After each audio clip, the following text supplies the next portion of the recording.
Hello all, Dr. Carrie Hepburn here from Compass PD. I'm preparing for a professional learning that I'm leading in a small school. I'm really excited about it. They are using a phonics resource and they're really committed to that phonics resource. However, that phonics resource does not have things like decodable passages or decodable texts or opportunities for students to practice. So what I'm coming in to do is do some learning around the importance of students having those opportunities to practice those skills and apply them in reading and in writing. Let me show you what I'm doing.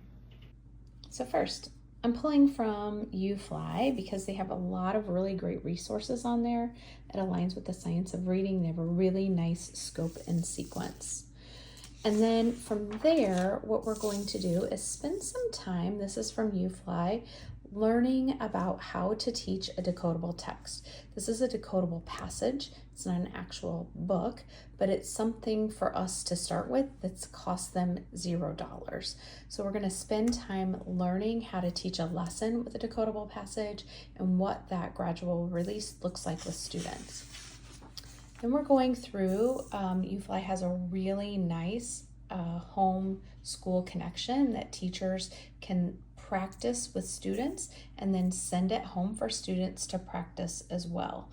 So there's actually, you just kind of cut it in half. Each page has enough for 2 students on it. And I'll teach them about the importance of students be able to write in isolation, them being able to do that in dictation, and then them to be able to do that in their actual writing.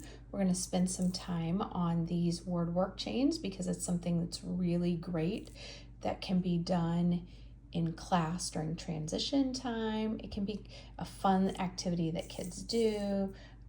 And so you can turn that into something that's really fun and additional practice. And then they have this fun little game that they can play in partnerships called Roll and Read. Now, since it's not always fun to have professional learning at the beginning of the school year, I really wanted to make it fun for these teachers. And so when we're getting together, I'm going to show them some tricks and ideas that they can use in case they don't have the materials, and then I'm bringing materials and gifting them with it.